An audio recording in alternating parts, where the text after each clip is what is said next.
এক বুড়িমা জানেন তো শুধু জমকে গালাগালি দিচ্ছে। চলুন এই গল্পটা শোনা যাক, দারুণ ইন্টারেস্টিং একটা গল্প। বুড়িমা গালাগালি করছে, মানে ঘুটে বিক্রি করে সংসার চলে।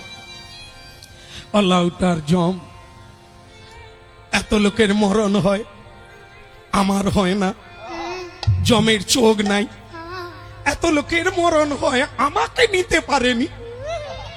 আমার ঘুটে বিক্রি করে করে জীবন কালা হয়ে গেল। জমের চোখ নাই, ঢেলা নাই, বিচার নাই, গালাগালি করে। জম দূতেরা শুনে গিয়ে যমরাজকে বলছে, মহারাজ কি হলো? বলে বুড়িমা বড় ঠেঁটরা, খালি গালাগালি করে, তো ওর কি টাইম হয়নি? তো যমরাজ তখন বলে, বুড়িমা কি বলে? বুড়িমা খালি আপনাকে দোষ দিচ্ছে, আপনি তাকে নেননি কেন? ও বলছে নিয়া যা নিয়া। তো সে যমদূতগণের খুব আনন্দ, বুড়িটাকে এমন করে টানতে টানতে নিয়ে যাবো। তো গালাগালি করেছিল বড্ড, এবার নিয়ে যাব। আর দূতগণ এসে গেছে। বুড়িমা এই গ্রীষ্মকালে ঘুঁটের বস্তা নিয়ে যেতে পারে না, কোন রকম গাছের তলায় ফেলে দিয়ে,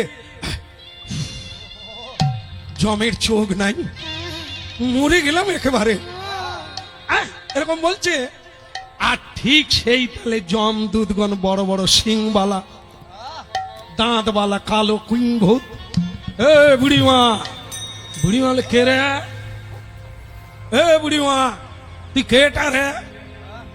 ও এইছিস, তোরা দুজন আছিস, লে বস্তাটা দুদুকে ধরে আমার মাথায় তুলে দে। সে যমদূত বলে, বুড়ি বলে কি, আমরা কি বস্তা তুলতে আসছি নাকি? আমরা তো বুড়িকে তুলে নিয়ে যাও। তো সে বুড়িমা বলে, এই ছোকরা, দাঁড়িয়ে দাঁড়িয়ে ফ্যাট ফ্যাট করছিস কি? নে দুজনে ধরে আমার বস্তাটা তুলে দে, আমি লোক পাইনি বস্তা তোলা, নে বস্তা তুলে দে। বলে, ও বুড়িমা, আমরা হচ্ছে জমের চেলা, যমদূত, বলে যে হনা তোরা ভূত, বস্তা তুলে দে। বলে, বুড়িমা যমরাজ পাঠিয়ে দিয়েছে তোমাকে নিয়ে যাব, তোর বাপের ধ্যানা করিনি।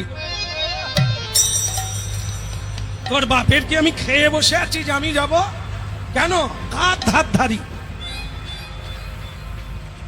যমদূতগণ বলে, এই সেই বুড়ি তো না অন্য বুড়ি? এই একটু আগে আমাদের মালিককে গালাগালি করলো রে, এই এখন আবার বলে আমি কি ধেরে খেয়ে? বুড়ি ওদের বুঝতে পারি। ও বুড়িমা, এই যে তুমি জমকে গালাগালি দাও না? বলে, হ্যাঁ তা দিই তো। ওর কি ঢেলা আছে, চোখ আছে? বলে, এই জন্যই তো পাঠিয়ে দিয়েছে। বুড়িমা বস্তা থাক, চল তোমাকে জম লোকে নিয়ে যায়। বলতি, কে রে? আমি জম লোকে যাবো কেন? বলে, তাহলে তুমি যে বলো গালাগালি করো? বলে, ও বলতে হয়। তা বলে কি মরবো নাকি? মরবো, যখন মরবো তখন মরবো, আগে আগে কি রে? এখন অনেক বাকি, এত ঘুটে বিক্রি করছি এখনো খাইনি। তা বলে, বুড়িমা ও সব চলবে না, আমরা এসেছি যখন তোমাকে নিয়ে যাব। বলে, তাহলে দেখবি এক একটা ঘুটে দিয়ে মারবো, তোদের চোখ কানা করে দেবো। যমদূত পালিয়ে বাঁচে। মহারাজ বলে, কিরে বুড়ি কথা? বলে, ওরে বাবা রে, সাংঘাতিক বুড়ি। এসে বুড়িকে আনিস নি কেন? বলে, বুড়ি তো খালি বলছে আমি এমনি বলেছি, বলতে হয়। তা বলে, কি মরতে যায় না?